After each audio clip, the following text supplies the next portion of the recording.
నమస్తే, welcome to four sides TV up front news. నేను మీ సంపత్ కుమార్. ముందుగా బులెటిన్లో హెడ్లైన్స్ చూద్దాం. దావోస్లో చంద్రబాబు బృందం పర్యటన, పలు సంస్థల సీఈఓలతో నేడు సమావేశం.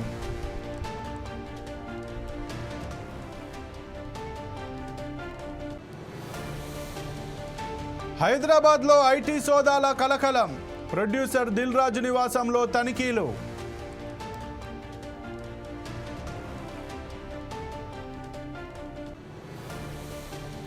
ఏపీలో అరాచక పాలన నడుస్తోందన్న కాకాని, ప్రభుత్వం విధ్వంస పాలన సాగిస్తోందని ఆరోపణ.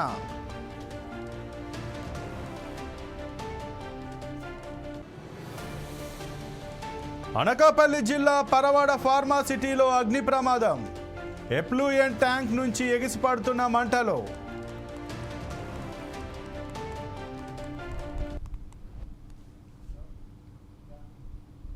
హైదరాబాద్లో ఐటీ సోదాలు కలకలం సృష్టిస్తున్నాయి. ఇవాళ తెల్లవారుజాము నుంచి నగరంలోని 8 చోట్ల ఐటీ అధికారులు సోదాలు నిర్వహిస్తున్నారు.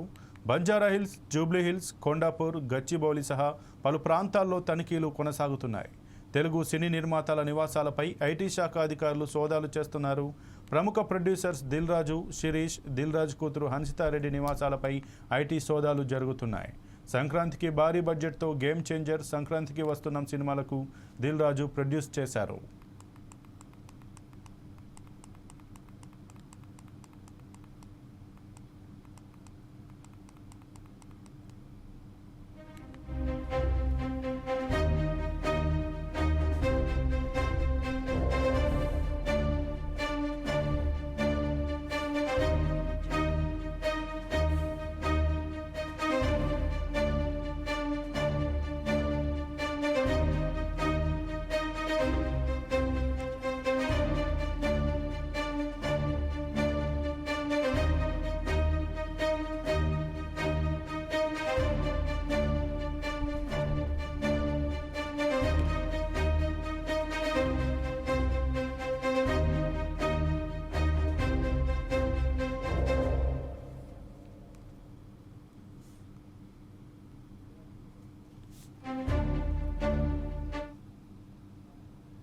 దావోస్లో సీఎం చంద్రబాబు బృందం రెండో రోజు పర్యటిస్తోంది. ఇవాళ సిఐ సెషన్లో గ్రీన్ హైడ్రోజన్ అంశంపై సీఎం చర్చలో పాల్గొననున్నారు. పలు సంస్థల సీఈఓలు, చైర్మన్లతో సమావేశం నిర్వహించనున్నారు. యుఏసీ ఎకానమీ మంత్రి బిన్తో భేటీ కానున్నారు. వరల్డ్ ఎకనామిక్ ఫోరం నిర్వహిస్తున్న ఎనర్జీ ట్రాన్సిషన్ చర్చలో సీఎం చంద్రబాబు పాల్గొననున్నారు.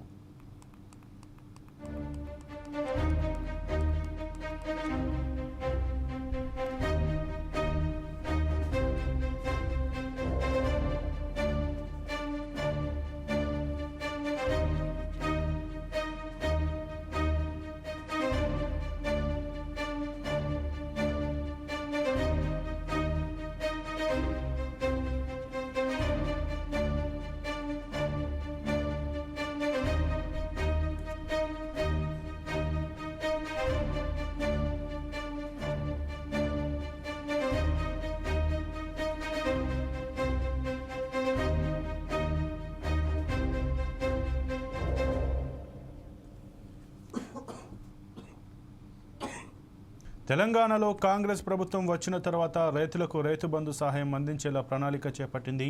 ఈ నేపథ్యంలో బీఆర్ఎస్ ప్రభుత్వం అధికారంలో ఉన్నప్పుడు గుట్టలకు పుట్టలకు రైతు బంధు మంజూరు చేసింది. అలా ఇవ్వడం ద్వారా ప్రభుత్వ సొమ్ము వృధా అవుతుందని కాంగ్రెస్ ప్రభుత్వం ఆరోపించింది. ఇందుకోసం భూ సర్వే చేసి సాగు చేసే రైతులకు మాత్రమే రైతు బంధు ఇచ్చే విధంగా ప్రణాళికలు సిద్ధం చేస్తున్నారు. ఇందుకోసం జనవరి 16 నుంచి 20 వరకు భూ సర్వే కొనసాగింది. ఇక ఇదే అంశానికి సంబంధించి మా తెలంగాణ చీఫ్ బ్యూరో సుధాకర్ మరిన్ని వివరాలు అందిస్తారు.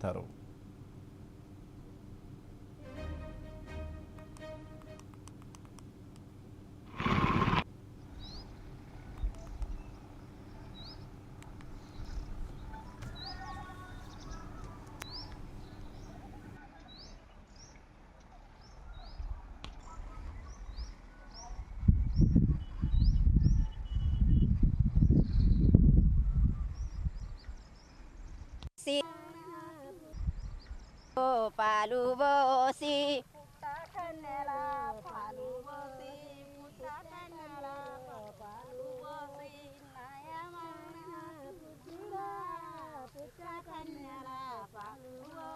వచ్చే వచ్చే నాగ స్వరూపం వచ్చే వచ్చే నాగ స్వరూపం కరుతారేమో కన్యాలారా వచ్చే వచ్చే నాగ స్వరూపం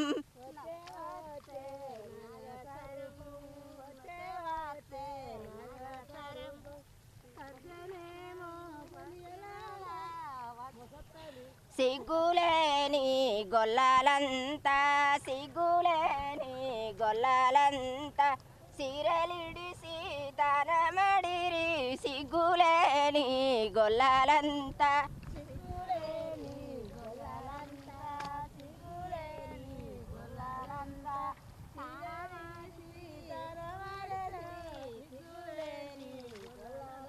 భయములేని బాలలంతా బతి వందనాలు ఒక్కసేతి వందనాలు సీరలివరా సిన్ని కృష్ణ ఒక్కసేతి వందనాలు ఒక్కసేతి వందనాలు ఒక్కసేతి వందనాలు ఒప్పదేమో నాది మనసు ఒక్కసేతి వందనాలు రెండు చేతుల వందనాలు రెండు చేతుల వందనాలు బట్టలివ్వరా బాలకృష్ణ రెండు చేతుల వందనాలు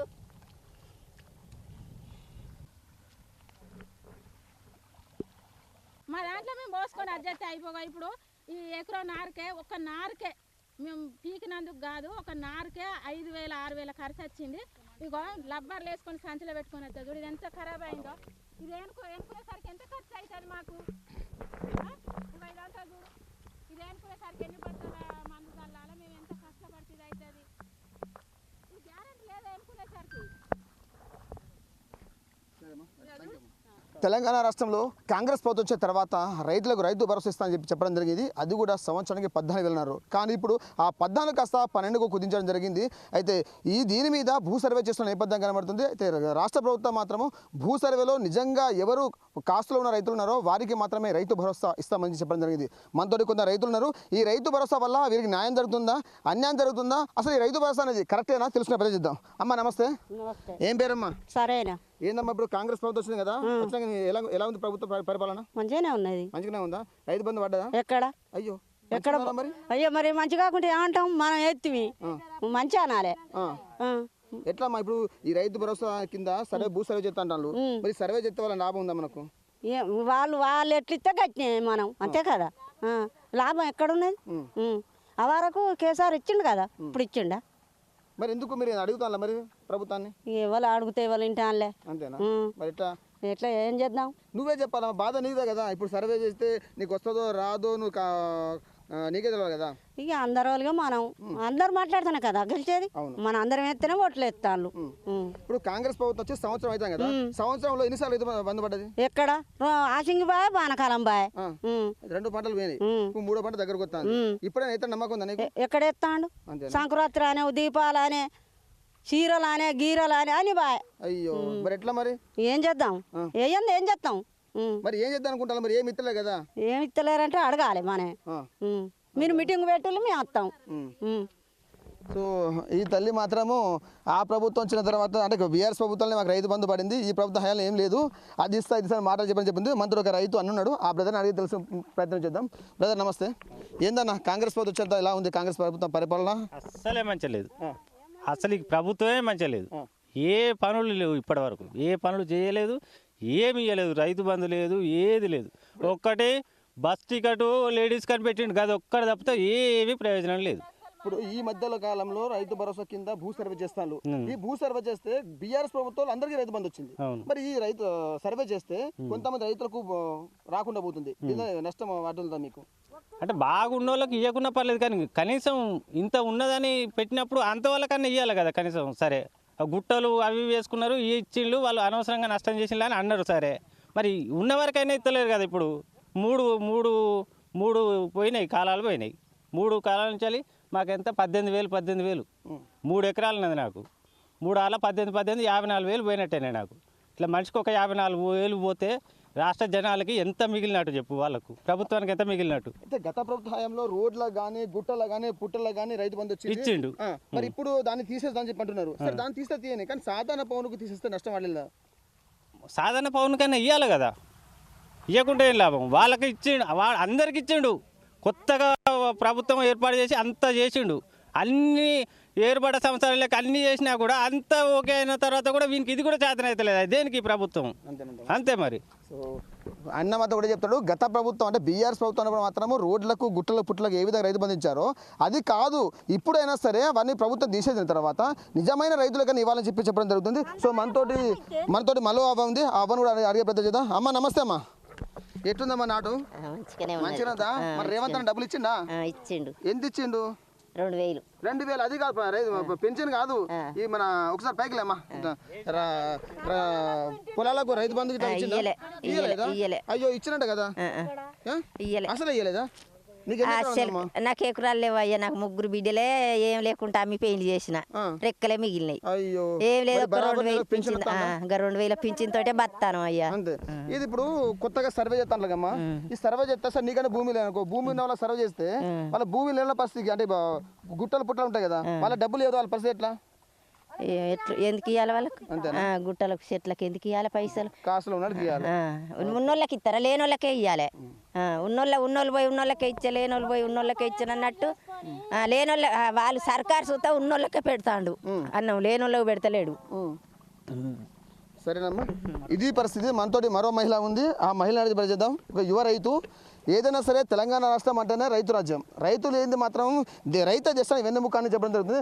అటువంటిది ఈ సర్వే ద్వారా రైతులు వెన్నుముక్క విరిచే ప్రయత్నం చేస్తుందని మాత్రం కొంతమంది చెప్తున్నారు. మనతోటి మహిళా రైతు ఉంది, ఆ రైతు అర్థం. అక్క చెప్పండి అక్క, ఈ భూ సర్వే వల్ల లాభం ఉందా నష్టం ఉందా? ఇప్పుడు సర్వే చేసుడు అయితే నష్టమే. ఇప్పుడు సర్వే చేసుడు, మేము మళ్ళీ బుక్కులు పట్టుకపోయి మళ్ళీ ఆడ రాపిచ్చుడు, ఈడ రాపిచ్చుడు, మా పని పోతుంది. ఇప్పుడు సార్ల చుట్టూ తిరగాల, మాకు సార్లు ఇవ్వాల ఎక్కువ తెలియదు, అడిగిపోతే కాసురుక్కుంటాడు. ఇదంతా నష్టమే కదా. అప్పుడు కేసీఆర్ చేసింది అయితే ఉన్నది కదా, అప్పుడు ఎట్లా వేసిండు అట్లనైతేనైతే మాకు మంచిగా ఉండు. ఇప్పుడు నీళ్ళు కూడా సరిగా వదలకుంటే మేము నారు పోయలే, ఎక్కడికో దూరం పోయి ఇప్పుడు నారు కొనుక్కొస్తే 5,000 ఖర్చు వచ్చింది పోయి నారు వరకే.